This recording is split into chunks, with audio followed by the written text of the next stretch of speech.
O menino parou de chorar quando a porta rangeu. Lúcia não sabia se o silêncio era bom ou ruim. Pedrinho ficava quieto assim em dois momentos: quando dormia e quando tinha medo de verdade. Ela olhou para o filho no colo, viu os olhos abertos e entendeu que não era sono. A porta era de madeira grossa, escurecida pelo tempo, com um trinco de ferro que ela tinha empurrado sem querer ao se apoiar.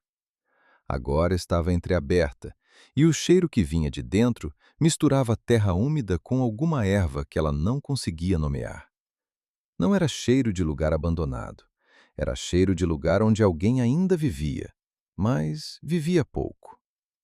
Ela não tinha pretendido entrar. Tinha pretendido sentar na sombra da varanda, dar água ao menino da cantil que estava quase vazia e esperar que a tontura passasse. Lúcia tinha caminhado desde o amanhecer com Pedrinho no quadril e a barriga de 7 meses empurrando contra o vestido de chita que tinha sido largo quando ela comprou e agora apertava em todo lugar errado. Os pés estavam em carne viva dentro da sandália que tinha arrebentado a tira esquerda na véspera e ela amarrou com um pedaço de barbante que achou na beira da estrada. 3 dias de estrada. Não porque fosse longe, porque ela parava muito. Sentava nas pedras, dava de mamar ao Pedrinho, deixava o sol baixar um pouco antes de andar de novo. O interior de julho era assim. O calor do meio-dia não era calor, era parede. A caatinga ao redor estava branca de seca, os mandacarus de casca enrugada, as juremas sem uma folha, a terra rachada em placas como couro velho. Só de vez em quando passava uma asa branca voando baixo, e isso era o único sinal de que o mundo ainda tinha alguma umidade escondida em algum lugar. O sítio tinha aparecido quando ela já não esperava mais nada naquele dia. A estrada fazia uma curva fechada atrás de um afloramento de pedra, e de repente o carreiro abria num terreiro de chão batido, vermelho alaranjado, com uma casa de taipa de 2 janelas e varanda coberta, um pé de umbuzeiro no canto do terreiro e um curral vazio nos fundos. A casa não era grande nem bonita, mas estava de pé, e a sombra da varanda era funda e fresca, do tipo que só paredes grossas de adobe fazem. Lúcia tinha parado na beira do terreiro, olhado ao redor, não visto ninguém, e caminhado devagar até a varanda. Sentou no degrau de pedra, tirou a sandália remendada, deixou o Pedrinho escorregar do colo para o chão de terra batida, onde ele ficou de pé, agarrado na sua perna, olhando para a porta. Foi então que ela se apoiou na madeira e o trinco cedeu. Agora estava ali, em pé na soleira, com o menino quieto no colo de novo, porque ela o tinha pego instintivamente quando a porta abriu, e o escuro do cômodo ia se ajustando aos olhos aos poucos. Tinha uma mesa, uma cadeira, um fogão a lenha no canto, com brasas ainda vivas. Ela podia ver o brilho laranja entre as cinzas. Penduradas no teto por cordas, maços de ervas secas em quantidades que ela nunca tinha visto fora de mercado. Arruda, vassourinha, erva cidreira, outras que ela não reconhecia. Um pote de barro no chão perto do fogão. Prateleira de madeira com potes fechados, cada um com um pedaço de pano amarrado no gargalo. E uma Bíblia aberta sobre a mesa. Lúcia olhou para o livro aberto e sentiu o estômago apertar de um jeito que não era fome. Era aquele aperto de quem invade sem querer o lugar errado. "Pode deixar o menino no chão." A voz veio de trás dela. Ela virou rápido demais, perdeu o equilíbrio por um segundo, se segurou no batente. O homem estava na varanda, tinha chegado pelo lado do curral sem que ela o visse. Alto, de ombros caídos, mas largos, camisa de tecido grosso, azul desbotado, com as mangas enroladas até o cotovelo. Usava um chapéu de palha que tirou da cabeça quando ela se virou, e o rosto que apareceu era de um homem que devia ter mais de 40 anos, mas carregava mais do que isso. Não era velhice, era peso. A barba era grisalha e descuidada, os olhos castanhos claros olhavam para ela sem curiosidade nem suspeita. Olhavam com aquela atenção quieta de quem aprendeu a observar antes de qualquer coisa. Lúcia percebeu que ele tinha olhado para a barriga antes de olhar para o rosto dela. Entrei sem querer à porta. Eu sei.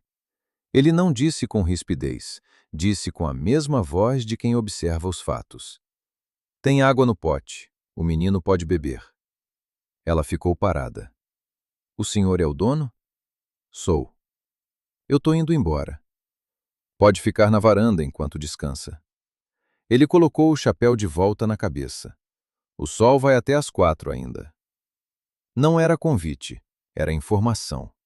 Ele disse aquilo do mesmo jeito que teria dito que ia chover ou que a estrada virava à esquerda. Depois, contornou ela, entrou na casa sem pressa, foi até o fogão e colocou um pedaço de lenha nas brasas, como se ela não estivesse ali. Lúcia ficou no batente por mais um momento.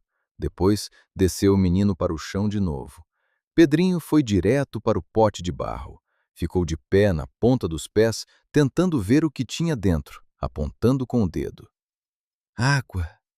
Ela foi até ele, abriu a tampa, molhou a mão e deu ao filho beber da palma. Pedrinho lambeu, pediu mais, ela deu mais 3 vezes. Depois, encheu a cantil que estava com um fundo úmido só. O homem não disse nada. Estava de costas para ela, mexendo nas brasas com um ferro. Quanto custa? Lúcia disse. Ele parou. Não se virou. O quê? A água. Quanto custa? Uma pausa curta. A água não se vende. Ela não respondeu. Voltou para a varanda, sentou no degrau, deixou Pedrinho explorar o terreiro dentro do alcance da vista.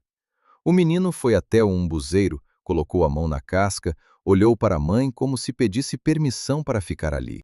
Ela acenou com a cabeça. O sol era uma coisa sólida sobre a caatinga. Lá longe, num arbusto que ela não conseguia identificar, uma rolinha chamava sem parar com aquele som que parecia pergunta sem resposta. Depois de um tempo, ela não soube dizer quanto o calor embaralhava o tempo. O homem apareceu na porta da varanda com uma cuia de sopa. Colocou no degrau ao lado dela sem palavra. Cheiro de abóbora e erva cidreira. Lúcia olhou para a cuia, olhou para ele. Eu não pedi. Eu sei. Ele ficou parado um segundo, os olhos na caatinga lá fora. Você vai comer porque você precisa, não porque eu ofereci. Ela quis dizer alguma coisa.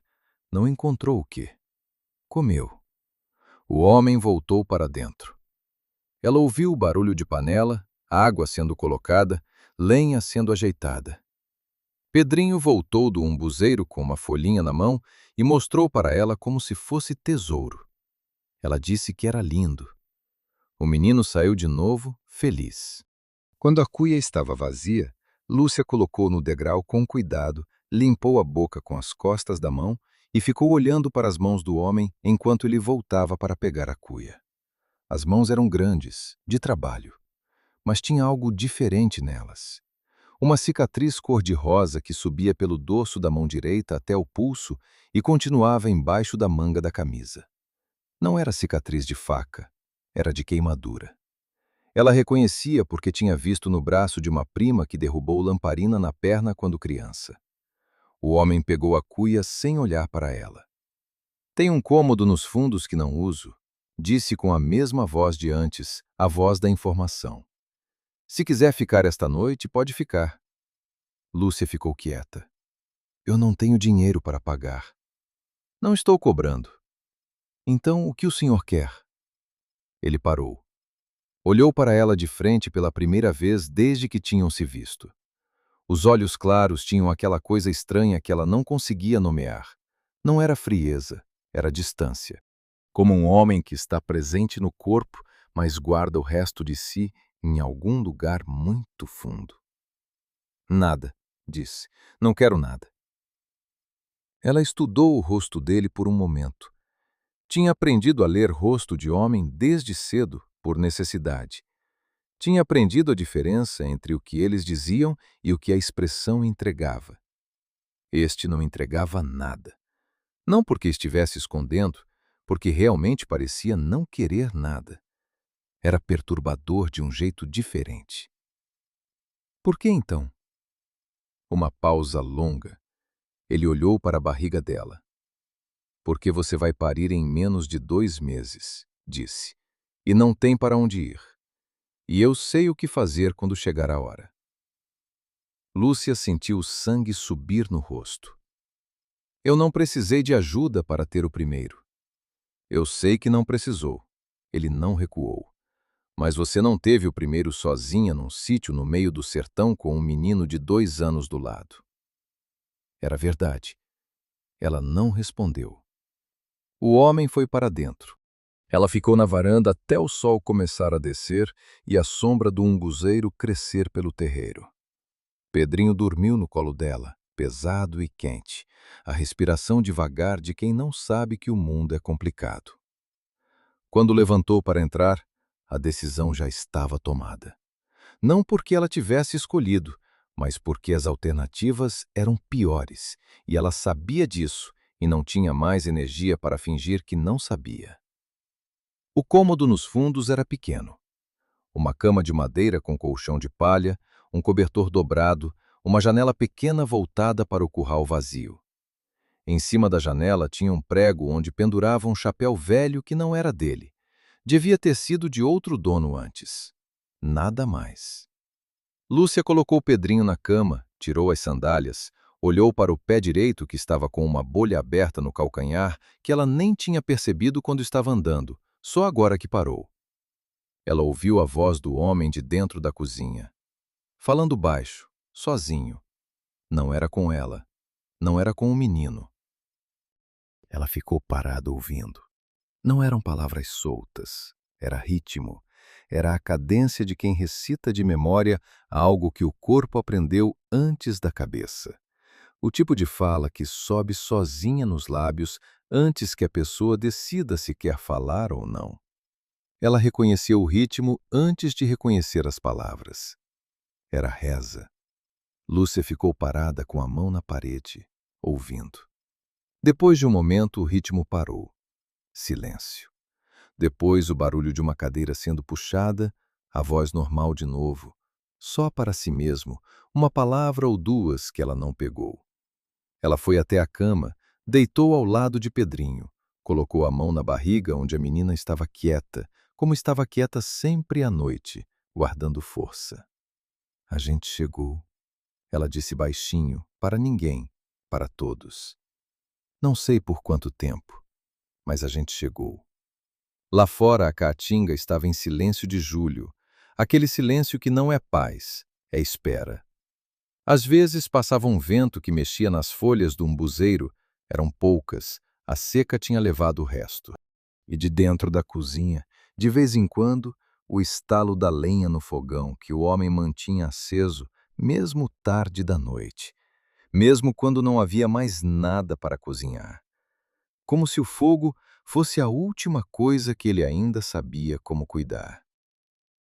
Na manhã seguinte, ele estava no terreiro antes do sol. Lúcia acordou com Pedrinho, que acordou com o galo de alguém longe, e quando foi à janela, viu o homem agachado perto de um canteiro estreito encostado na parede do fundo. Plantava alguma coisa, não dava para ver o que naquela luz cinzenta. Os movimentos eram precisos e sem pressa, de quem fez aquilo muitas vezes. Ela foi à cozinha. O café estava no coador, o fogo aceso, um pedaço de rapadura ao lado da caneca. Nenhum bilhete, nenhuma explicação. Ela fez a caneca de café, quebrou um pedaço de rapadura para Pedrinho, que já estava na cozinha arrastando os pés no chão de terra, e ficou olhando pela janela da cozinha para o homem no canteiro. "Como o senhor chama?" ela disse quando ele entrou mais tarde, as mãos sujas de terra. Ele foi direto ao pote d'água, lavou as mãos devagar, enxugou na calça. "Elias?" "Elias." Ela repetiu, testando o nome. "Eu sou Lúcia. Esse é o Pedrinho." Pedrinho estava embaixo da mesa tentando pegar uma lagartixa que tinha entrado pela fresta da porta. Elias olhou para ele por um segundo. Uma olhada rápida, quase sem querer, mas Lúcia pegou. Havia algo naquele olhar que entrou e saiu depressa demais. Ela não soube nomear ainda. Eu posso trabalhar, ela disse. Não fico à toa. Eu sei que não fica. Pode me dizer o que precisa? Ele ficou em silêncio por um momento, olhando para o canteiro lá fora pela janela. Tem ervas para colher no fim da tarde, quando o sol abaixar. Eu ensino quais. Tem roupa para lavar no açude. É longe, você não vai agora. Ele pausou. E tem um menino para olhar. O menino eu olho. Eu sei. Ele foi até a prateleira, pegou um dos potes fechados, abriu, cheirou, fechou. Mas você não consegue olhar o menino e fazer tudo mais ao mesmo tempo com essa barriga? Era verdade.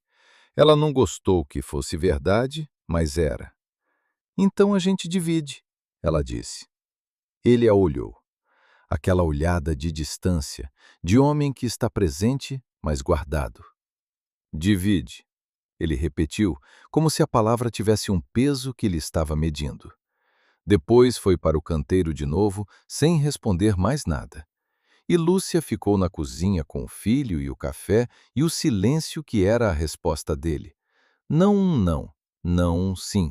Apenas o fato de que ele tinha voltado ao trabalho e a tinha deixado na cozinha com acesso ao fogo e à água e à rapadura. No interior, isso era assim. Ela aprendeu essa linguagem desde menina.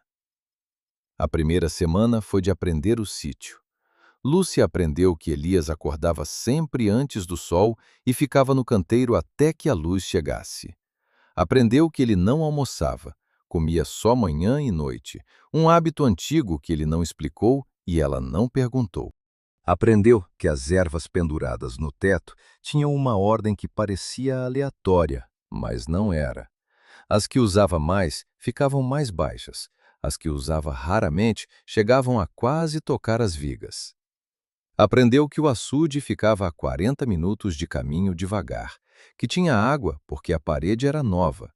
Ele tinha construído sozinho, 2 anos atrás, com pedra e barro. Aprendeu que o curral estava vazio porque a última cabra tinha morrido no inverno anterior de uma coisa nos cascos que ele não conseguiu curar. E ele tinha levado pesado nisso mais do que um homem devia levar pela morte de uma cabra. Aprendeu que quando ele ficava quieto do meio do dia em diante, era porque estava chegando a hora em que o pior da memória subia.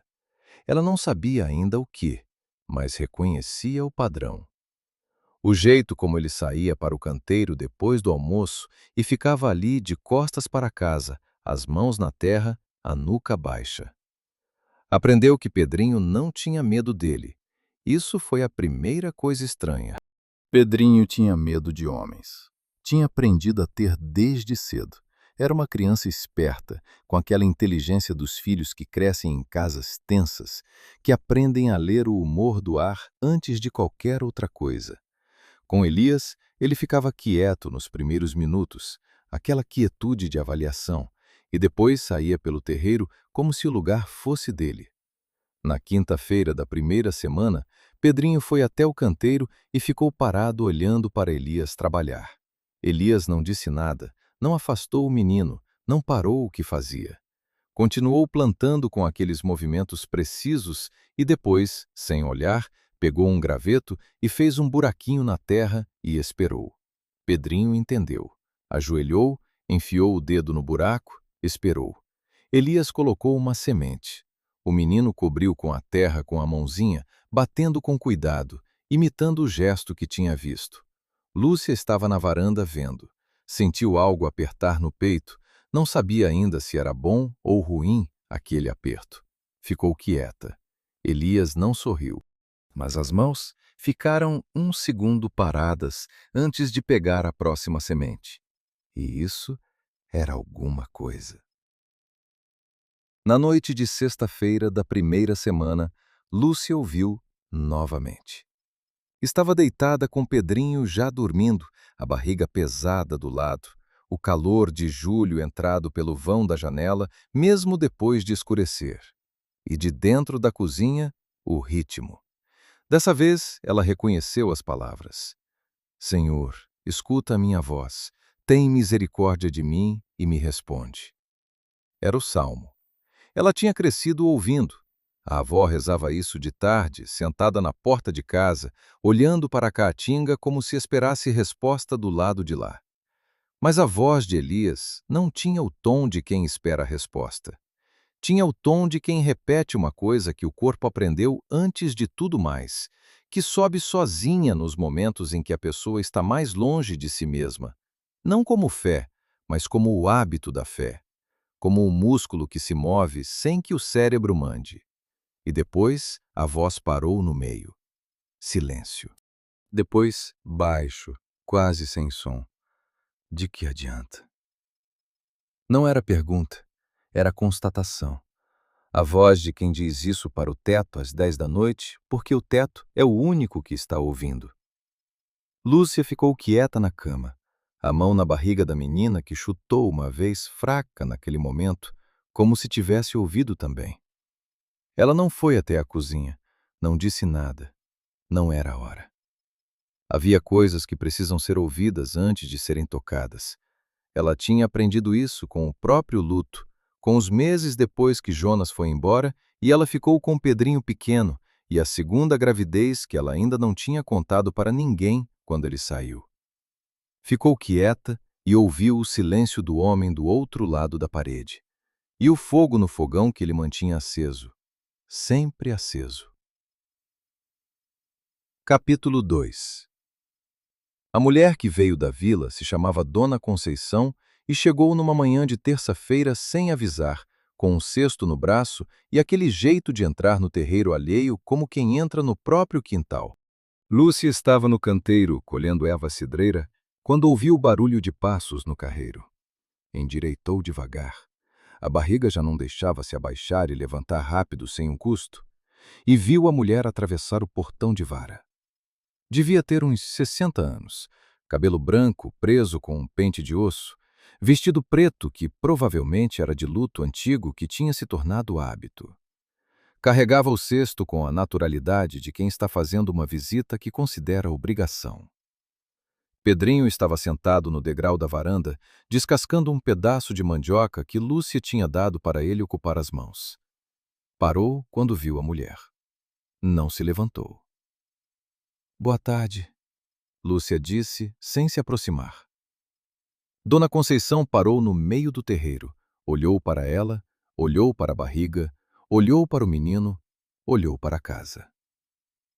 Elias está? Está no açude.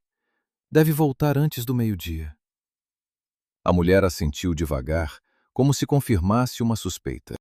Depois olhou para Lúcia de novo, uma olhada longa, do tipo que avalia e não disfarça que está avaliando.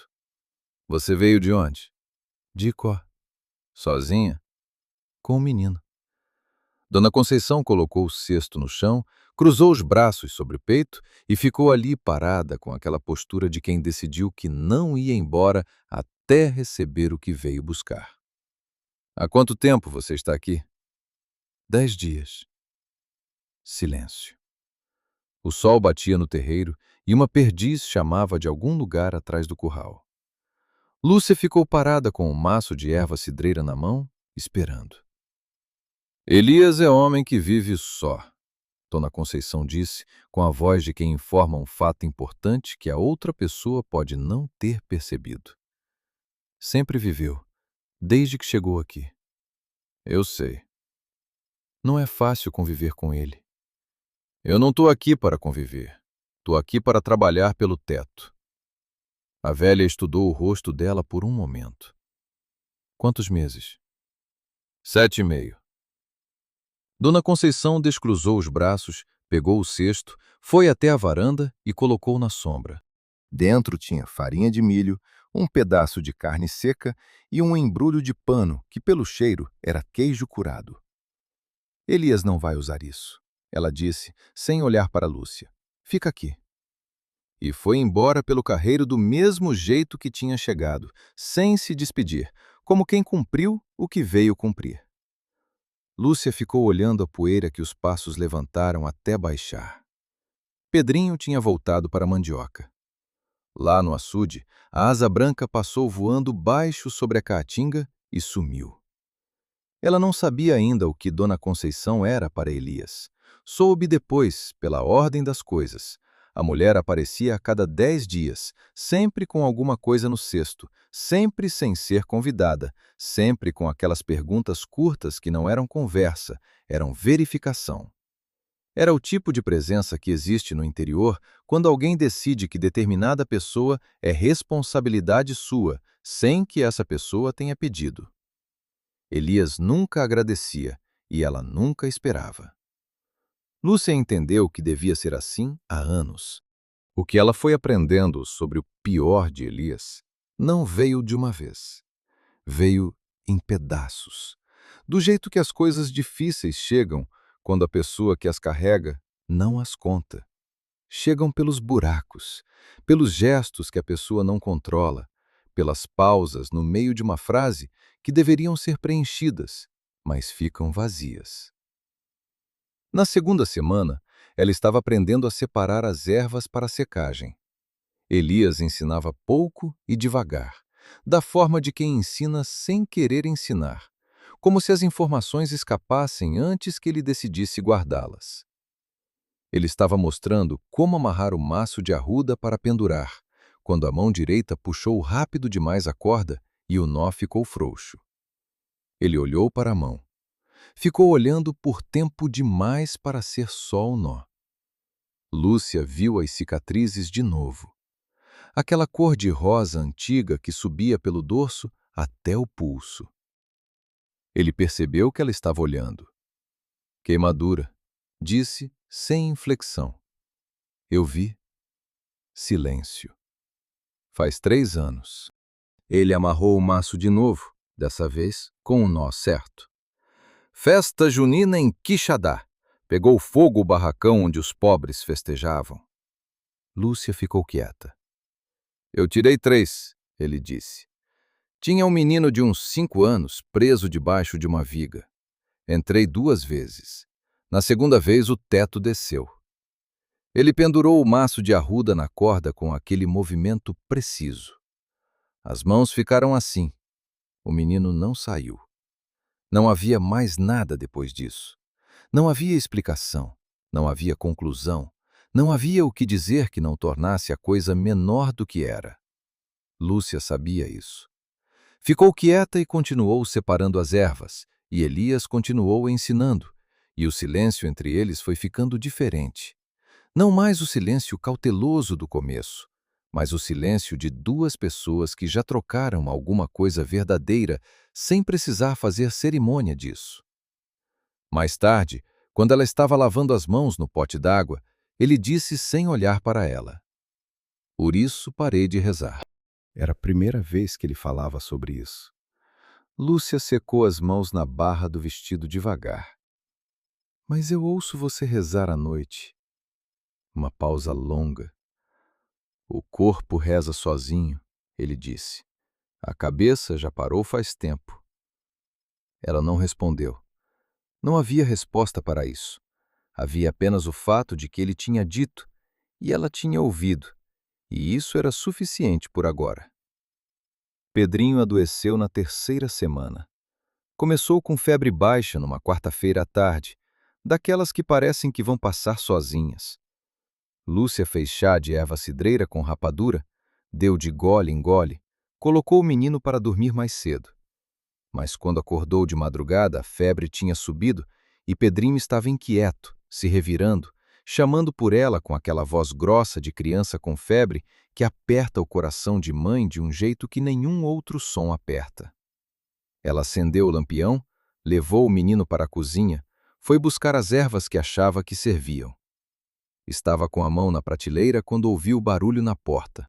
Elias estava parado no batente, com os olhos ainda pesados de sono, mas acordado.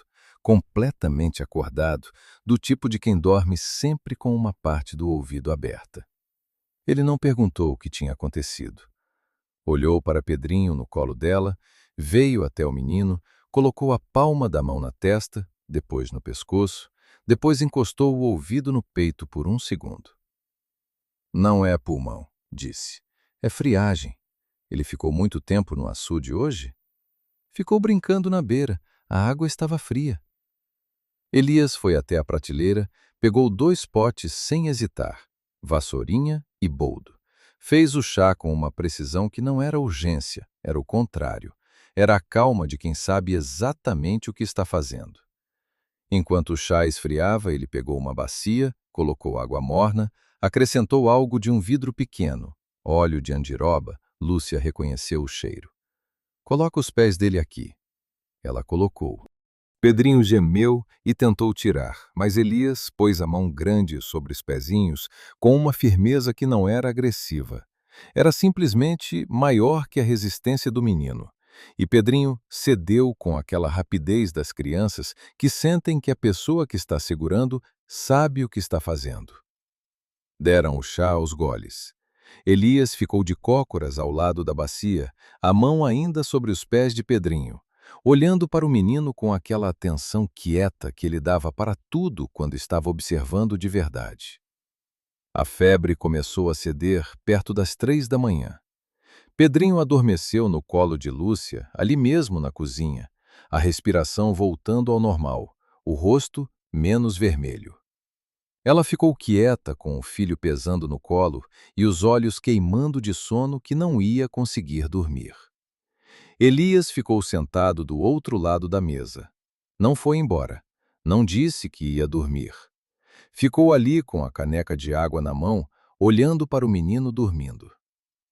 Você fez isso muitas vezes, Lúcia disse baixo. Fiz. Quando era padre? Antes de ser padre. Ele virou a caneca entre os dedos. Meu pai era raizeiro. Aprendi com ele antes de aprender qualquer outra coisa. Lúcia olhou para as mãos dele em volta da caneca. As cicatrizes na luz amarela do lampião pareciam mais fundas. O menino que não saiu, ela disse. Você sabia o nome dele? Uma pausa. Antônio, ele disse. Filho de uma família que vinha de longe para a festa todo ano. Eu conheci o pai. O silêncio voltou. Lá fora a caatinga estava funda e preta e sem vento. E Deus ficou quieto, Lúcia disse. Não era pergunta. Ficou quieto, ele confirmou, com a mesma voz de antes, a voz da constatação. Ela olhou para ele. Ele olhava para o menino dormindo no colo dela. Mas você ficou, ela disse. Ele não respondeu. E o silêncio que se seguiu era diferente do silêncio de antes. Era o silêncio de uma frase que não precisava de resposta, porque a resposta já estava ali. No fato de que ele estava sentado naquela cozinha, às 3 da manhã, cuidando do filho de uma mulher que não tinha para onde ir. Pedrinho respirou fundo e se ajeitou no colo dela. Elias se levantou, lavou a caneca, foi para o quarto sem olhar para trás. Lúcia ficou na cozinha até o céu começar a clarear, o filho no colo, o lampião baixo e o fogo que ele tinha deixado aceso no fogão antes de ir para o quarto. Como sempre. Os dias que se seguiram à febre de Pedrinho foram diferentes dos dias antes. Não de forma dramática. Nada mudou nas palavras que Elias usava, na distância que mantinha, na forma como saía cedo e voltava antes do meio-dia. Mas havia algo que tinha se deslocado, como pedra que sai do lugar e não volta mais para a mesma posição mesmo que você queira. Pedrinho começou a seguir Elias pelo sítio. Não o tempo todo. O menino tinha a inteligência de não forçar, mas ficava onde podia ver. Quando Elias ia ao canteiro, Pedrinho aparecia na beira com alguma coisa na mão, uma pedra, um graveto, uma folha, e ficava ali até Elias fazer um gesto ou dizer uma palavra que era permissão para ficar mais perto. Elias nunca mandou o menino embora. Lúcia observava isso da varanda ou da janela da cozinha sem se aproximar, porque havia coisas que precisavam acontecer sem mãe por perto. Sabia isso desde que Pedrinho nasceu, que há um mundo que a criança constrói sem você, e quanto mais você entra nesse mundo, menor ele fica. O que ela não esperava era a cena de quinta-feira da terceira semana. Ela estava dentro da cozinha preparando o caldo do jantar quando ouviu a voz de Elias lá fora. Não a voz usual, a voz curta e precisa. Era uma voz diferente, mais lenta, mais baixa. Ela foi até a janela. Elias estava agachado no canteiro com Pedrinho do lado. O menino tinha um punhado de terra na mão e estava escutando com aquela atenção concentrada de criança que sente que está recebendo algo importante. Elias falava e apontava para a terra, depois para as plantas, depois para o céu. Lúcia não ouviu as palavras, mas ouviu o ritmo, e o ritmo era o de quem ensina, não de quem informa. A diferença está em como a voz desacelera nas partes que importam. Quando Elias percebeu que ela estava na janela, ele se levantou. O rosto fechou um pouco, não por mau humor, mas por aquele reflexo de quem foi pego num momento que não pretendia mostrar. Lúcia virou as costas para a janela e voltou para o caldo. Ele entrou na cozinha mais tarde com Pedrinho agarrado na perna, como tinha se tornado o hábito do menino, e colocou um maço de ervas frescas na beira da pia. Erva doce, disse. Boa para o estômago de criança. Eu sei. Lúcia pegou o maço sem olhar para ele. Minha avó plantava no quintal. Uma pausa. De onde era sua avó? De Crato. Ele ficou parado por um momento, como se o nome tivesse ativado alguma memória. Depois foi lavar as mãos e não disse mais nada. Mas tinha perguntado. Era a primeira vez que perguntava alguma coisa sobre ela, que não fosse sobre a gravidez ou sobre o que ela precisava. Lúcia notou. Não disse nada sobre ter notado. Guardou para si do mesmo jeito que guardava outras coisas naquelas semanas, na parte de dentro que vai acumulando os pequenos fatos que ainda não têm nome, mas já têm peso. Dona Conceição voltou na semana seguinte. Dessa vez, Elias estava no sítio. Lúcia viu da varanda o momento em que os dois se encontraram no terreiro. A velha com o cesto de sempre, ele vindo do curral com uma enxada na mão, os dois parando a alguns metros um do outro, com aquela familiaridade cansada de pessoas que já disseram tudo o que tinham para dizer e agora convivem no que sobrou. Dona Conceição olhou para a varanda onde Lúcia estava. Ela fica, Elias disse, sem que a velha tivesse perguntado. Não disse nada. Eu sei que não disse. A velha entrou na casa, colocou o cesto na mesa da cozinha. Lúcia estava ali, dando de beber a Pedrinho. Dona Conceição a olhou por um segundo com aquela expressão de antes, avaliação sem disfarce. Como você está se sentindo? Bem, a barriga está baixa essa semana. Baixa é sinal que está chegando. A velha abriu o cesto, tirou um pano dobrado. Trouxe umas faixas. Para depois. Lúcia pegou o pano. Era tecido de algodão velho, lavado muitas vezes, dobrado com cuidado. Obrigada. Agradeça a Deus, Dona Conceição disse, seca, mas sem maldade. Eu só trago. Ela foi embora antes do almoço, como sempre. Elias ficou na porta da cozinha depois que a poeira do carreiro baixou, olhando para o caminho. Ela veio me ver quando cheguei aqui, ele disse, sem se virar. Eu não pedi, ela simplesmente apareceu. Lúcia ficou quieta. E ficou aparecendo. Ele entrou, foi até o fogão. Ela sabe que eu sei rezar. Acho que acha que um dia eu volto a fazer isso de verdade. Talvez ela tenha razão. Ele ficou parado com a mão na tampa da panela. Talvez, disse com a voz de quem concede um ponto que não quer conceder. E não disse mais nada sobre o assunto. Lúcia ficou com as faixas de algodão no colo, passando os dedos no tecido gasto, pensando em como certas pessoas aparecem sem ser chamadas e ficam sem ser convidadas e fazem a coisa certa sem saber que estão fazendo. E como isso era uma forma de graça que não precisava de nome nenhum para funcionar. Capítulo 3. A dor começou de madrugada, numa quinta-feira sem lua. Lúcia acordou com aquela sensação que não é dor ainda, é o anúncio da dor. Aquela pressão baixa que desce e aperta e solta e desce de novo, e qualquer mulher que já pariu sabe o que é antes de poder colocar nome. Ela ficou deitada por um momento, contando o intervalo entre uma contração e outra, a mão na barriga. Pedrinho dormindo encostado nas suas costas, com aquela confiança absoluta de criança que não sabe que o mundo pode mudar no meio da noite. 8 minutos. Depois 7. Depois 6. Ela se levantou devagar, colocou os pés no chão de terra, ficou parada até o tontura passar.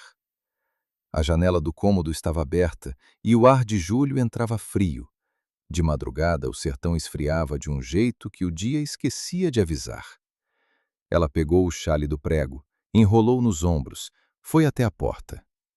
O corredor estava escuro, mas ela já conhecia cada metro. Aprendera nos primeiros dias, de madrugada, quando ia ao banheiro, que a terceira tábua do corredor rangia e a janela da cozinha jogava luz de lua quando havia lua, e quando não havia, havia o brilho das brasas do fogão que Elias deixava sempre. As brasas estavam vivas. Ela foi até o fogão, colocou lenha, esperou a chama pegar. Pôs água para ferver. As mãos estavam calmas, mais calmas do que ela esperava. Era o segundo parto, o corpo sabia mais do que ela. Outra contração veio. Ela se segurou na beira da pia e deixou passar, respirando pelo nariz, soltando devagar pela boca, do jeito que Dona Conceição tinha ensinado numa das visitas, sem que Lúcia tivesse pedido. A velha simplesmente dissera numa tarde qualquer, como quem comenta o tempo. Quando vier, respira assim, não segura, o corpo sabe o caminho. Kiwanda abriu os olhos, Elias estava na porta da cozinha. Estava calçado, camisa abotoada, como se não tivesse dormido ou como se tivesse acordado e se preparado antes de vir. Ela não saberia dizer qual dos dois. É hoje, ele disse. Não era pergunta. É hoje. Ele entrou, foi direto à prateleira. Pegou os potes com a certeza de quem tinha planejado aquilo antecipadamente, o que provavelmente tinha feito, ela percebeu. Tinha visto nas últimas semanas como ele reorganizara a prateleira sem comentar. Algumas coisas descendo, outras subindo, uma bacia nova aparecendo no canto da cozinha. "O menino", Lúcia disse, "eu ouço se ele acordar." Ela assentiu. Tinha aprendido a confiar nisso. As horas seguintes foram longas da forma que só o parto é longo. Não é o tempo do relógio, é o tempo do corpo, que tem o próprio compasso e não negocia. Elias trabalhou em silêncio, eficiente e sem pressa, preparando os panos, fervendo as ervas, ajeitando a cama do cômodo com o colchão protegido da forma que ele sabia que precisava. Lúcia andava quando a dor deixava andar, parava quando não deixava, se apoiava na parede ou na beira da cama ou nas mãos de Elias quando ele oferecia sem drama, como se fosse extensão natural do que estava fazendo. Num dos momentos em que a contração passou e ela ficou encostada na parede respirando, ele foi até o fogão buscar a compresa morna. Ela ouviu de costas remolhar o pano na água de ervas, alecrim e arruda e alguma outra coisa que ela não reconhecia, e pensou de um jeito estranho e claro, como só se pensa nas horas em que o corpo está ocupado com coisas maiores, que aquelas mãos cicatrizadas que não tinham conseguido segurar um menino de 5 anos, 3 anos atrás, estavam agora, naquela madrugada, fazendo tudo o que sabiam para que dois chegassem ao mundo. Não disse isso em voz alta, mas pensou. Pedrinho acordou perto das 3 da manhã, chamou pela mãe com voz de sono e antes que Lúcia pudesse responder, ela ouviu os passos de Elias no corredor, a voz baixa e firme dele dizendo que a mãe estava bem e que era para deitar de novo, e a voz de Pedrinho um pouco confusa, e depois o silêncio. O menino tinha obedecido.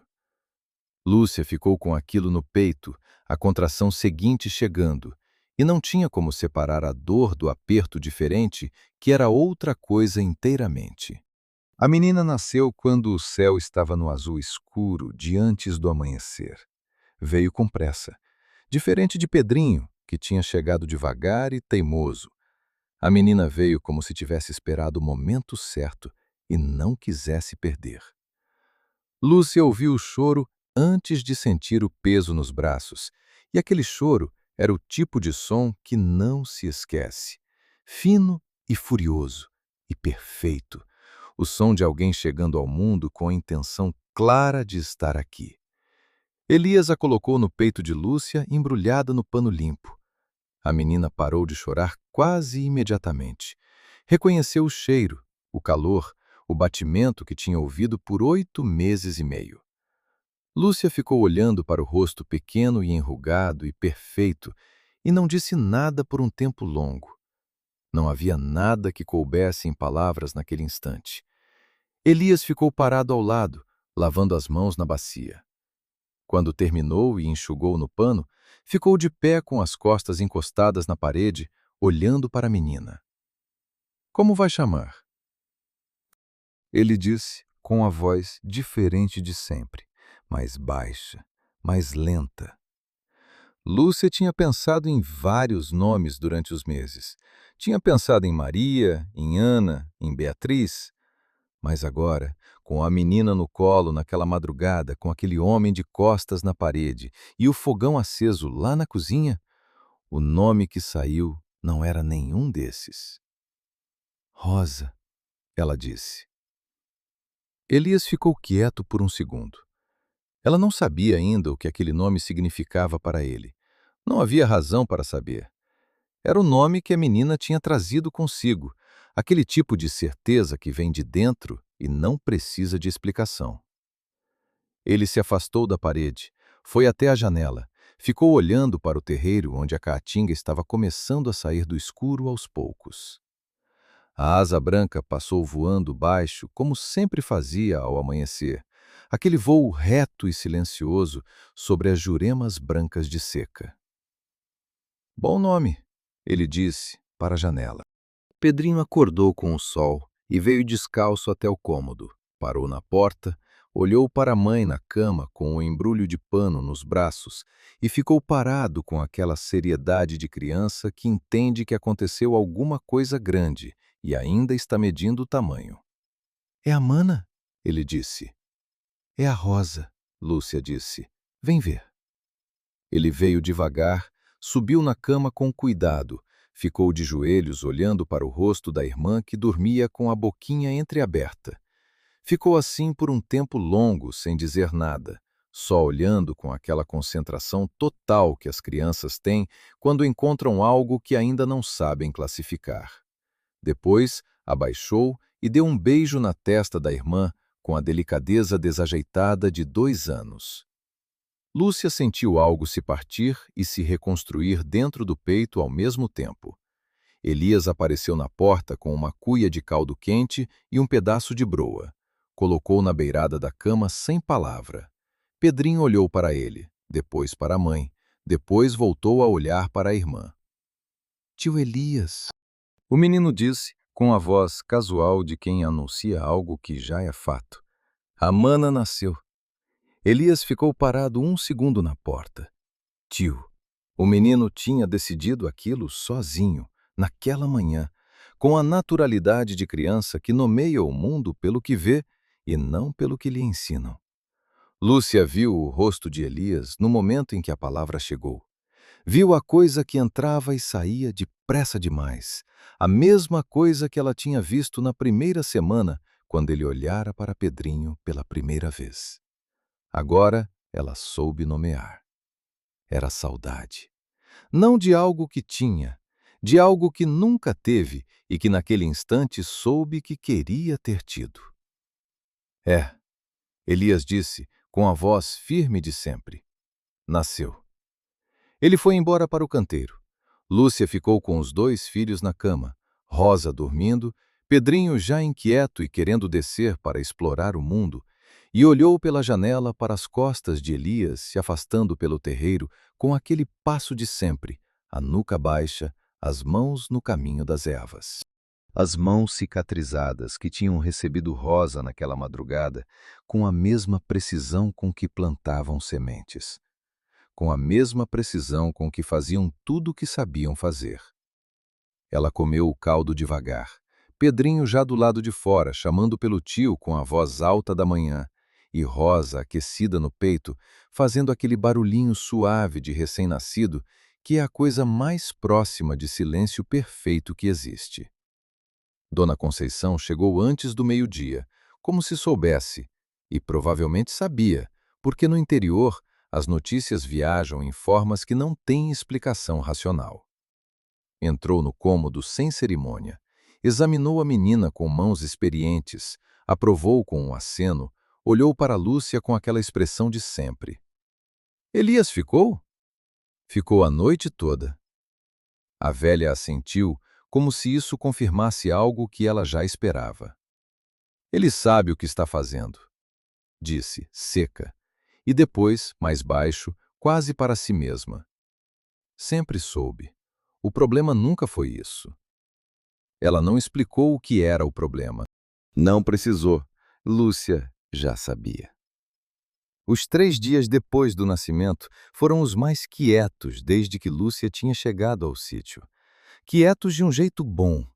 Aquela quietude que não é ausência, é presença de coisas que não precisam de barulho para existir.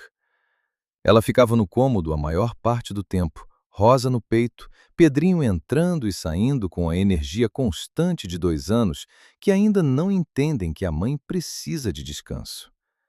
Elias aparecia na porta de hora em hora com alguma coisa, água, broa, chá, colocava e ia embora sem perguntar se precisava de mais. Na tarde do segundo dia, ele apareceu com um feixe de capim-santo que foi pendurando no prego acima da janela do cômodo. Para o ar ficar bom, ele disse, antes que ela perguntasse. Ela não disse nada. Só observou as mãos dele prendendo o capim no prego com aquela precisão de sempre, os dedos se movendo rápido e certo, as cicatrizes da queimadura claras contra a madeira escura do prego. Elias. Ele parou, mas não se virou. Obrigada, ela disse. Não pelo capim, pelos 2 dias anteriores, pela noite do nascimento, pelas semanas antes, por tudo que ele tinha feito sem que ela precisasse pedir. Ele ficou parado por um segundo com a mão ainda no prego. Não tem que agradecer. Tem sim. Silêncio. Ele desceu a mão, ficou de costas para ela por um momento. Você deu o nome de Flor, ele disse, de repente, com a voz de quem retoma um assunto que ficou pendurado sem conclusão. Dei. Rosa crescia no quintal da casa onde eu morava, em Quixadá, ele disse. Plantada pela mulher do dono antes que eu chegasse. Eu regava de manhã, antes de ir para a missa. Lúcia ficou quieta, sentindo o peso daquilo. Quando saí, não levei nada. Ele continuou, a voz no mesmo tom de sempre, a voz dos fatos. Não cabia levar, mas lembrei das rosas quando você disse o nome. Ele se virou finalmente. Olhou para a menina adormecida no colo de Lúcia. A mesma olhada de antes, a coisa que entrava e saía, mas desta vez ficou um segundo a mais antes de sair. É bom nome, ele disse de novo, e foi para o canteiro. Na noite do terceiro dia, Lúcia ouviu de novo. Estava amamentando Rosa no escuro do cômodo, a menina quieta e séria como amamentava, com aquela concentração de recém-nascido que parece mais velha do que os dias que tem, quando o ritmo começou do outro lado da parede. Mas era diferente dessa vez. Antes, era o ritmo que para no meio. A reza que tropeça em si mesma, que começa e interrompe, que o corpo quer fazer e a cabeça recusa. Dessa vez, o ritmo continuou. Passou pela parte onde costumava parar. Passou pela parte seguinte. Continuou. Lúcia ficou imóvel com a menina no peito, sem respirar fundo para não perder o som. A voz de Elias do outro lado da parede rezava completa, pela primeira vez em quanto tempo ela não sabia, mas sabia que era muito. Tinha aquela qualidade das coisas que voltam depois de longa ausência, um pouco enferrujadas mas inteiras. Porque ele não desprezou, nem abominou a aflição do aflito, nem escondeu dele o seu rosto, mas quando ele clamou ao Senhor, ele o ouviu. A voz parou. Silêncio. Depois o barulho da cadeira. O barulho de alguém ficando parado por muito tempo depois de ter dito alguma coisa. Rosa soltou o peito e dormiu com aquela rapidez absoluta de bebê satisfeita. Lúcia ficou com a mão na cabeça pequena da filha, o polegar passando devagar no cabelo fino, e ficou ouvindo o silêncio do homem do outro lado da parede como se fosse som. Não foi até a cozinha. Não disse nada. Havia coisas que precisavam acontecer sem testemunha. Ela tinha aprendido isso também com o próprio luto, com as noites depois que Jonas tinha ido, quando ela precisava chorar sem que Pedrinho ouvisse e fechava a boca com a mão e deixava as lágrimas saírem em silêncio, porque o choro sem som é o choro que cura. O choro que você não faz para ninguém, só para você mesmo. O que estava acontecendo do outro lado da parede pertencia a Elias. Ela só testemunhou porque as paredes do sítio eram finas e a madrugada era funda. E guardou o que ouviu no lugar onde se guardam as coisas que não são suas, mas que você foi dado o privilégio de ver de longe. De manhã, ele estava no canteiro como sempre. As mãos na terra, a nuca baixa, os movimentos precisos de quem sabe o que está fazendo. E Lúcia, pela janela da cozinha com Rosa no peito e o café esfriando na mão, olhou para ele e pensou que havia tipos de cura que não acontecem de uma vez. Acontecem como a chuva no sertão, que demora meses, e quando vem, não vem toda de uma vez. Vem em partes, cada parte entrando na terra seca, com aquele cheiro de petricor, que é o cheiro de algo esperado chegando no tempo certo. Capítulo 4. Foi Dona Conceição quem contou. Não de propósito, veio do jeito que as coisas importantes às vezes vêm, de lado, enquanto a pessoa está fazendo outra coisa e a guarda está baixa. Ela estava ajudando Lúcia a dobrar as faixas de algodão na cozinha, Rosa dormindo no cômodo, Pedrinho no terreiro com Elias, que estava consertando uma das varas do curral que tinha apodrecido, quando a velha disse sem olhar para ela: "Você sabe por que ele saiu da igreja?" "Sei. O pojar na festa junina."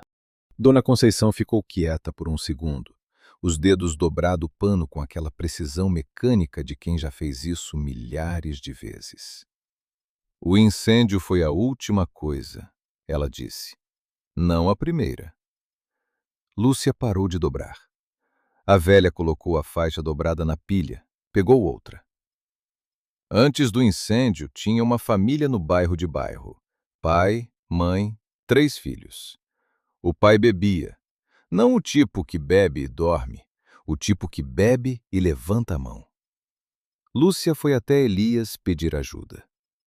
A velha não estava falando de Lúcia, estava falando de outra mulher, de anos atrás, e Lúcia entendeu isso pelo tom. Elias foi à casa do homem, conversou, rezou com ele, acreditou na promessa. A mulher acreditou porque Elias acreditou. 3 semanas depois, ela morreu. Silêncio na cozinha. Lá fora, Pedrinho ria de alguma coisa que Elias tinha feito ou dito. Uma risada curta, de criança apanhada de surpresa por algo engraçado. E aí veio o incêndio. Dona Conceição disse, dobrando a última faixa com cuidado. 2 em 1 ano. O menino Antônio, a mulher do bairro de baixo. Ele saiu porque achou que as orações dele faziam mal. Lúcia ficou quieta, olhando para o pano nas mãos. Não que Deus não ouvia, a velha continuou, a voz seca de sempre, sem julgamento. Que Deus ouvia, mas que as orações dele, especificamente, eram o tipo que traz resposta errada. Como se ele fosse azarado demais para rezar. Isso não faz sentido. Eu sei que não faz sentido. Dona Conceição levantou da mesa, foi colocar a pilha de faixas na prateleira. Você acha que dor faz sentido? Lúcia não respondeu. Pela janela, ela via Elias no curral, de costas, encaixando a vara nova na estrutura velha. Pedrinho estava do lado, passando a mão na madeira nova, como se também estivesse consertando.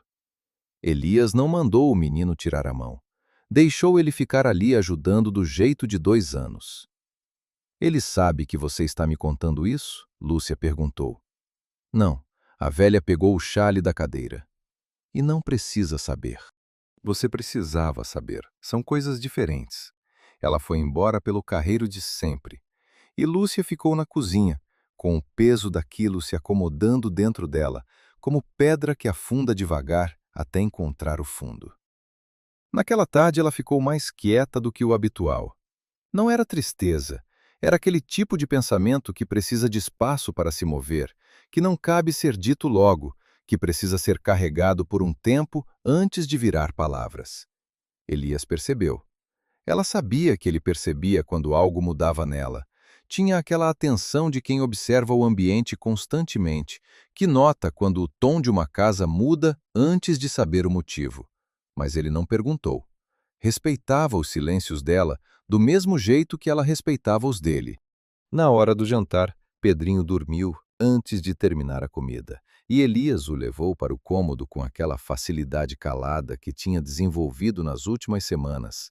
Pegava o menino sem alarde, sem acordar, do jeito exato que um menino de 2 anos precisa ser pego para continuar dormindo. Quando voltou, Lúcia estava lavando as panelas. Dona Conceição me contou sobre a mulher do bairro de baixo. Ela disse, de costas para ele, as mãos na água. E sobre o que você achou depois. Silêncio atrás dela. Ela continuou lavando. Ela não devia ter contado. Ele disse, por fim. Ela contou porque achou que eu precisava saber. Lúcia enxugou a panela, colocou no gancho. E eu acho que ela tinha razão. Ela se virou. Ele estava parado no meio da cozinha com as mãos ao lado do corpo, aquela postura de quem foi pego sem saber exatamente o que vai ser cobrado. Elias, ela disse, com a voz direta que usava quando queria que as palavras chegassem sem rodeio. Você acha que as suas orações têm menos valor do que as de outros? Ele não respondeu. Você sabe que isso não é verdade. Eu sei o que aconteceu com quem eu rezei. Ele disse, com a voz calma de sempre, mas havia algo embaixo da calma, uma tensão pequena que ela aprendeu a reconhecer. 2 casos não fazem regra, ela disse. Você mesmo sabe disso. Você que foi raizeiro antes de padre. Você conhece o suficiente para saber que às vezes a planta certa não salva o doente. Não por culpa da planta. Não é a mesma coisa. É exatamente a mesma coisa. Ele ficou parado olhando para ela com aqueles olhos claros que ela ainda não conseguia ler por completo depois de semanas. Havia algo se movendo neles. Não raiva, não concordância, algo mais fundo que os dois. Quando você entrou naquela casa em chamas, ela disse mais devagar. Você entrou 2 vezes. Entrei. A segunda vez você já sabia que o teto estava cedendo. Uma pausa longa. Sabia. Então você entrou sabendo, ela disse, sabendo que podia não voltar, por um menino que você mal conhecia. Ele ficou em silêncio. Isso não é alguém que Deus abandonou, ela disse. Isso é alguém que Deus colocou naquele lugar, naquela hora, porque era o único ali com coragem suficiente para entrar 2 vezes. O silêncio que se seguiu foi diferente dos silêncios anteriores. Era o silêncio de uma palavra que acerta em lugar que a pessoa não esperava ser acertada. Não de surpresa, mas de reconhecimento. Como quando alguém nomeia uma dor que você carregava sem nome e, de repente, o fato de ter nome muda o peso. Elias foi até a janela. Ficou de costas para ela, olhando para o terreiro no escuro. Você não sabe o que é carregar isso, ele disse, por fim. Não era acusação, era constatação. Não sei, ela concordou. Mas sei o que é achar que a culpa é sua quando não é. Ela ficou quieta um segundo. Jonas foi embora quando soube da Rosa. Eu fiquei meses achando que era porque eu tinha falhado em alguma coisa, que se eu tivesse feito diferente, ele teria ficado. Ele se virou. E então? Ele disse. E então eu vi o Pedrinho dormindo. E pensei que ele não merecia uma mãe que passava o tempo achando que era culpada de coisas que não eram culpa dela. Ela encostou na beira da pia. Não que a dor sumiu, a dor ficou. Mas parei de alimentar ela. Elias ficou olhando para ela por um tempo. Pedrinho te chamou de tio, ela disse. Sem eu ensinar. Sem ninguém ensinar. Ele simplesmente decidiu. Ela não completou o pensamento. Não precisava. Havia coisas que ficavam mais certas quando não terminavam. Elias ficou parado no meio da cozinha por mais um momento. Depois foi até o fogão, ajeitou a lenha, ficou com a mão na porta do fogão por um segundo, como sempre fazia antes de ir dormir. Boa noite, ele disse. Boa noite, Elias. Ele foi para o quarto. E Lúcia ficou na cozinha com a lamparina baixa e Rosa dormindo no cômodo, e Pedrinho dormindo do lado de Rosa, e o fogo no fogão que ele tinha ajeitado antes de ir, como sempre, como desde o primeiro dia, como se o fogo fosse a última coisa que ele ainda sabia como cuidar. Mas ela sabia agora que não era a última. Havia outras. Na manhã seguinte, Lúcia encontrou algo no canteiro. Ela tinha ido buscar erva cidreira para o chá de Rosa, que estava com o estômago sensível, e quando chegou no canteiro, parou. No canto que ficava sempre vazio, o pedaço de terra entre o umbuzeiro e a parede do fundo que Elias nunca plantava, que ela achava que era terra ruim ou pedregosa demais, havia covinhas recentes. Pequenas, regulares, em fileira. Sementes. Alguém tinha plantado naquela manhã antes que ela acordasse. Ela ficou agachada olhando para as covinhas por um tempo. Pedrinho chegou ao lado, olhou, apontou. Tio Elias plantou, ele disse, com a autoridade de quem sabe porque estava presente. De madrugada, eu acordei e vi pela janela. Lúcia olhou para o filho. Que sementes? Pedrinho encolheu os ombros. 2 anos não guarda esse tipo de detalhe. Ela não perguntou a Elias. Esperou. Soube 3 semanas depois, quando os primeiros brotos subiram. Era roseira, uma muda de rosa que ele tinha conseguido de algum lugar. Ela nunca perguntou onde, porque havia coisas que perdem algo quando são explicadas.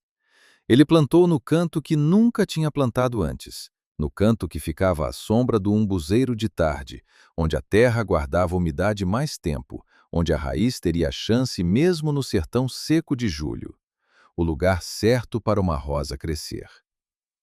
A conversa que eles não tinham tido em palavras foi acontecendo em gestos ao longo dos dias seguintes. Elias começou a sentar à mesa para o jantar, não ao lado dela, do outro lado, onde sempre tinha sido o lugar dele, mas com a cadeira voltada para dentro da cozinha em vez de para a janela. Era uma diferença pequena que ninguém de fora notaria. Ela notou. Começou a responder quando ela falava sobre coisas simples. O tempo, as ervas, o que Pedrinho tinha feito naquele dia. Não muito. Uma frase, às vezes 2.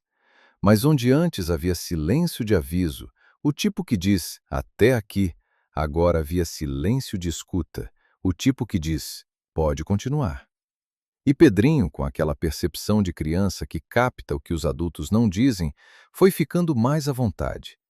Começou a arrastar a cadeira pequena para perto da de Elias no canteiro e sentar ali enquanto o homem trabalhava, sem pedir permissão, mas também sem invadir.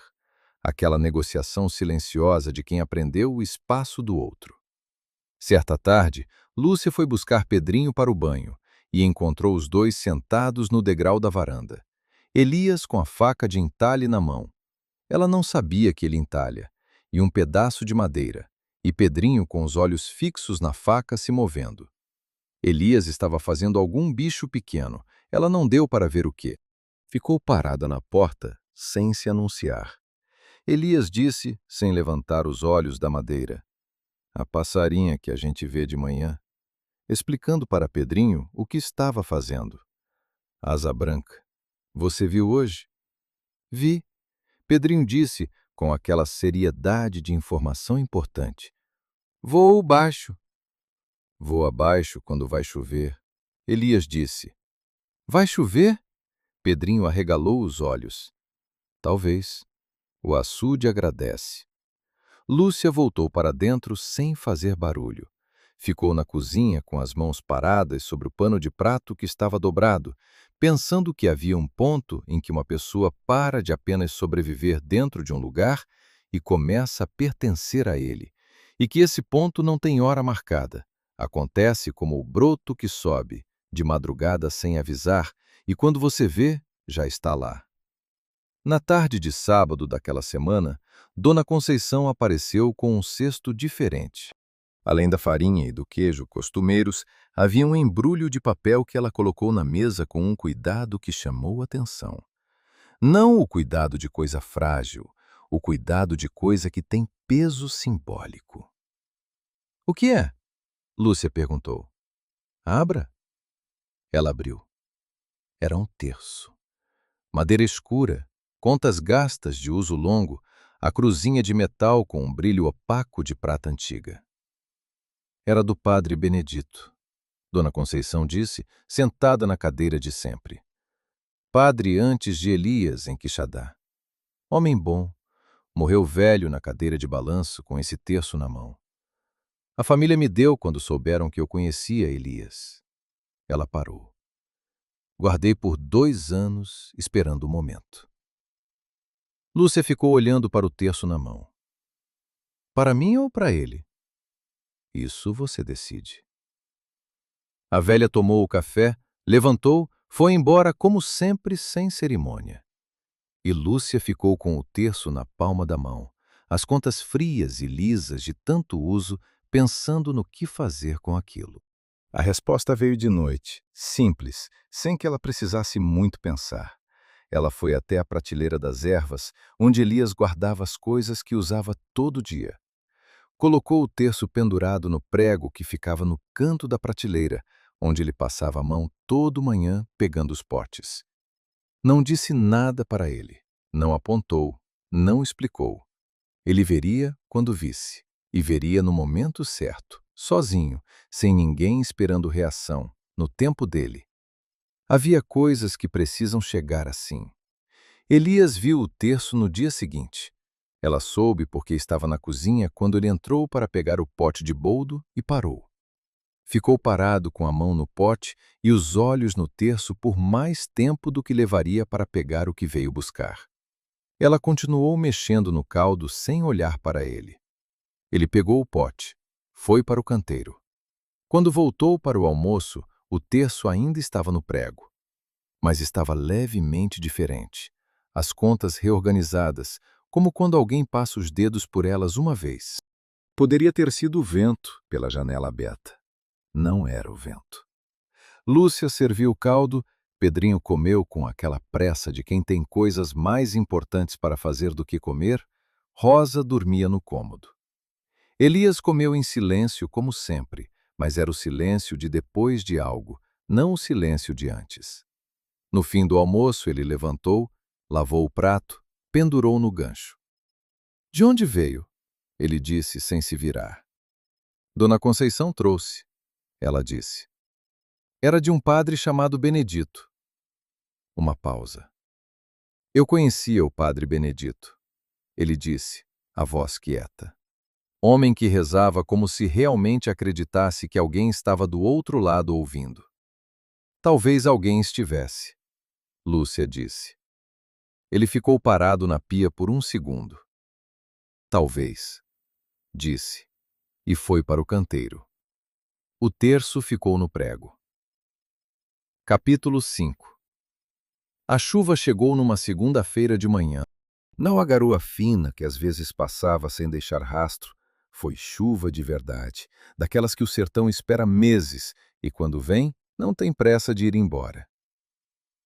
Lúcia acordou com um barulho no telhado de telha colonial, aquele tamborilar que é ao mesmo tempo barulho e música, e ficou deitada por um momento, só ouvindo, com Rosa aquecida no peito e Pedrinho ainda dormindo enrolado no cobertor ao lado.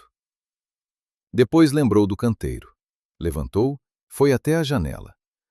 O terreiro estava vermelho escuro de chuva, as poças se formando devagar nos baixios, a caatinga lá fora com aquela cor diferente que a chuva traz, não verde ainda, mas menos branca, menos pálida, como se a terra estivesse lembrando de algo que sabia, mas tinha esquecido.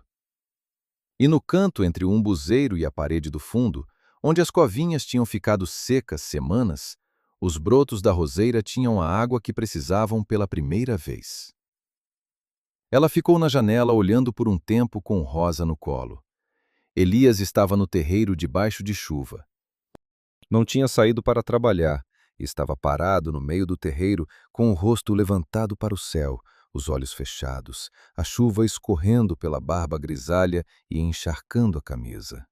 As mãos abertas ao lado do corpo, as palmas para cima, as cicatrizes cor-de-rosa molhadas de chuva, como tudo mais. Ficou assim por um tempo que ela não mediu. Não era gesto de homem que verificava a chuva, nem de homem que se protegia dela. Era o gesto de quem recebe algo que esperou muito tempo. Havia naquelas mãos abertas e naquele rosto levantado uma entrega que ela reconheceu. Não porque já tivesse visto nele antes, mas porque conhecia aquele gesto de si mesma, das noites depois que Jonas foi embora, quando ela colocava a mão na barriga de Rosa ainda por vir e dizia em voz alta para o teto que precisava de ajuda para aguentar. A chuva caía e Elias ficava parado. Rosa mexeu no colo de Lúcia, um movimento pequeno de bebê acordando. Lúcia baixou os olhos para a filha, depois ergueu de volta para o terreiro. Elias tinha abaixado o rosto. Estava olhando para as mãos abertas na chuva. Depois, fechou as mãos. Entrou. Ele foi direto para o cômodo dela, sem bater. Não por falta de respeito, mas porque era a urgência de quem precisa dizer antes de perder a coragem. Parou na porta. Ela estava com Rosa no colo, as duas molhadas de janela aberta. "Eu vi você na janela", ele disse. "Eu vi você no terreiro." O silêncio que se seguiu era diferente de todos os silêncios anteriores. Não era o silêncio de distância, nem o silêncio de coisas não ditas. Era o silêncio de duas pessoas que chegaram ao mesmo lugar por caminhos diferentes e agora estão paradas reconhecendo onde estão. 3 anos, ele disse por fim. 3 anos que eu não abria as mãos assim. Ela não disse nada. Depois do incêndio, eu fechei tudo.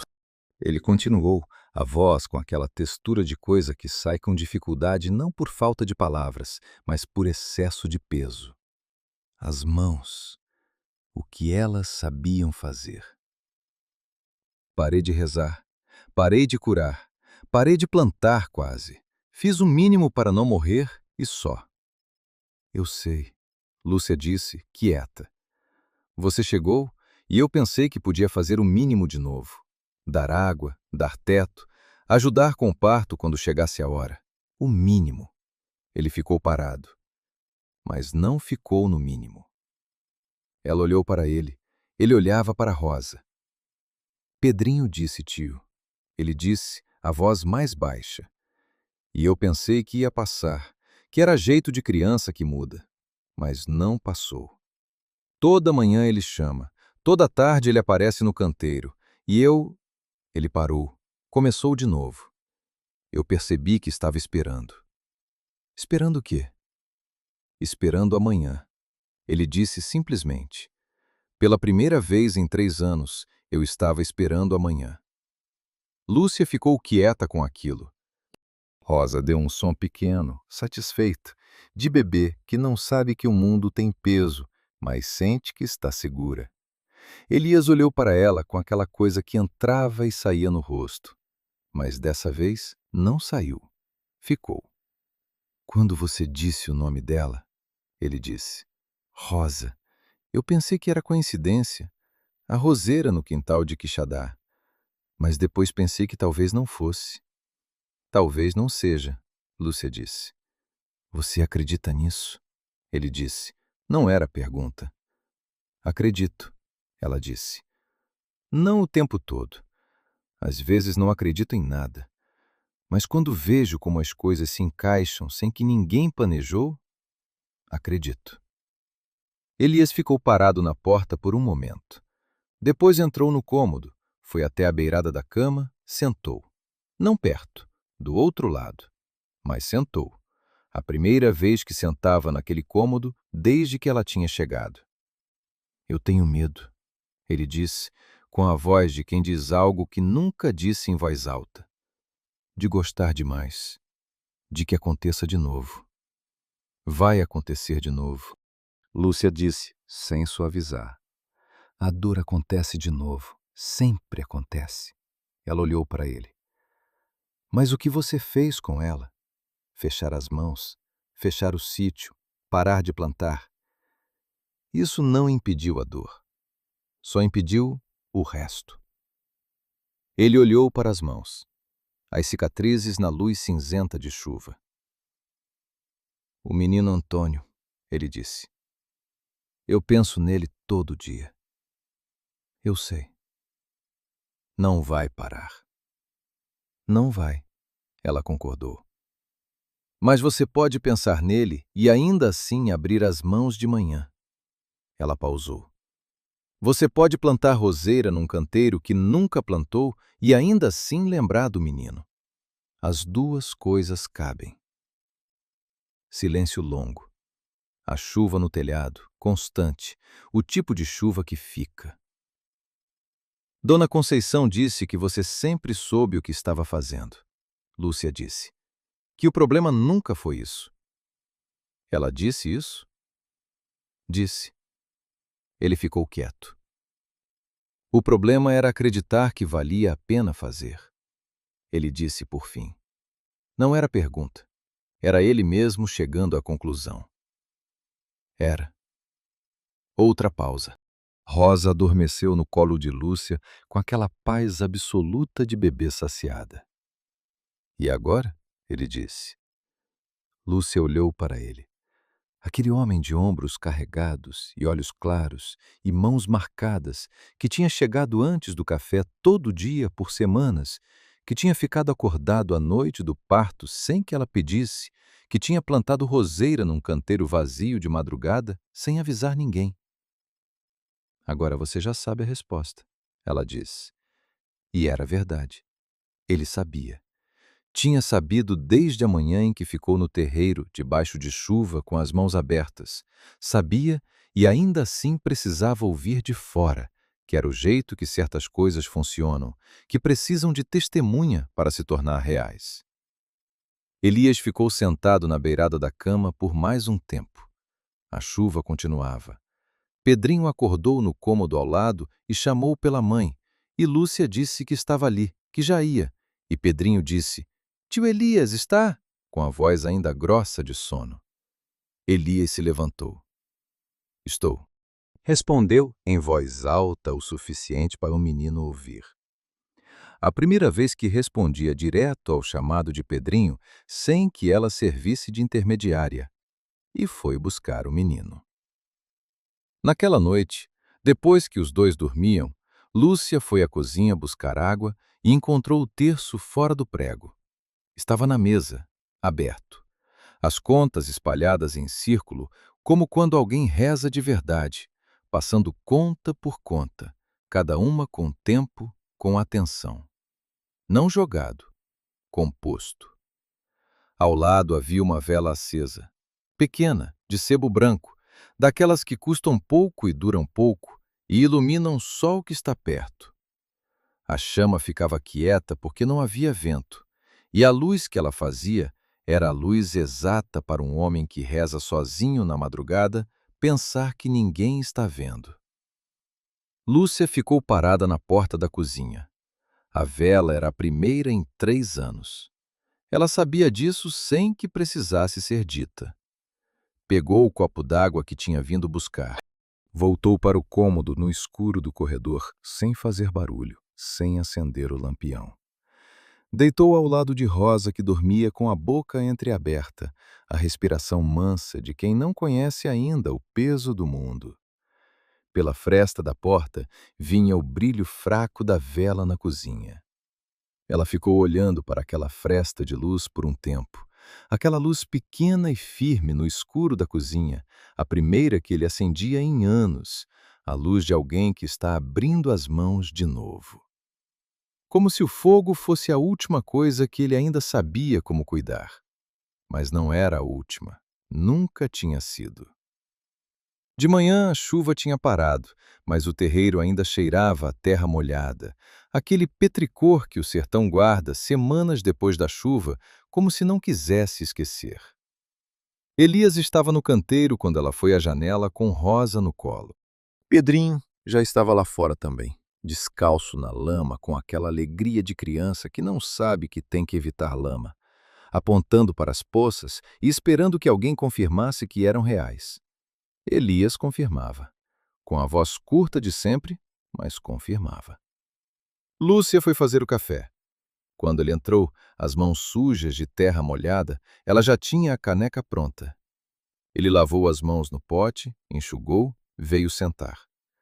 Pedrinho entrou atrás com os pés lamaceiros que ela ia ter que limpar e foi direto para o banco ao lado de Elias, como era a rotina agora. Sentaram os três, ela do lado, Pedrinho no meio, Elias do outro lado, com Rosa no colo de Lúcia, completando aquele círculo que ninguém tinha desenhado, que tinha se desenhado sozinho ao longo das semanas. O canteiro da roseira bebeu bem, Elias disse, para a caneca. Vi, Lúcia disse, os brotos ficaram mais altos. Em 3 semanas abre a primeira flor, ele disse, se a terra aguentar. A terra aguentou até agora, ela disse. Ele olhou para ela por cima da caneca, um olhar curto, mas diferente dos olhares anteriores, sem a distância de antes, sem o homem que está presente no corpo e guardado em todo o resto. Apenas o olhar. Aguentou, ele disse. Pedrinho não estava ouvindo nada disso. Estava tentando equilibrar um pedaço de broa na ponta do dedo com aquela concentração total de 2 anos. A broa caiu. Ele a pegou do chão sem cerimônia e colocou na boca. Elias olhou para o menino e fez alguma coisa que Lúcia não tinha visto antes. Sorriu. Não foi grande, foi pequeno. O tipo de sorriso que acontece antes que a pessoa decida sorrir, que sai do canto da boca sem permissão. Mas foi. Lúcia virou os olhos para a janela antes que ele percebesse que ela tinha visto, porque havia coisas que ficam maiores quando não são comentadas. Dona Conceição apareceu naquela semana com um cesto de sempre e um galho de alecrim fresco que plantou ela mesma no canteiro sem pedir, como plantava tudo nas casas que visitava, deixando um pedaço de si em cada lugar que se tornava responsabilidade sua. Antes de ir, ela parou na porta da cozinha, onde Elias estava preparando o chá de tarde. Os dois ficaram em silêncio por um momento, do jeito que ficavam sempre. Aquela conversa velha entre pessoas que já disseram tudo. O terço, ela disse por fim. Ele não respondeu de imediato. Ficou com a mão na chaleira. Foi, ele disse simplesmente.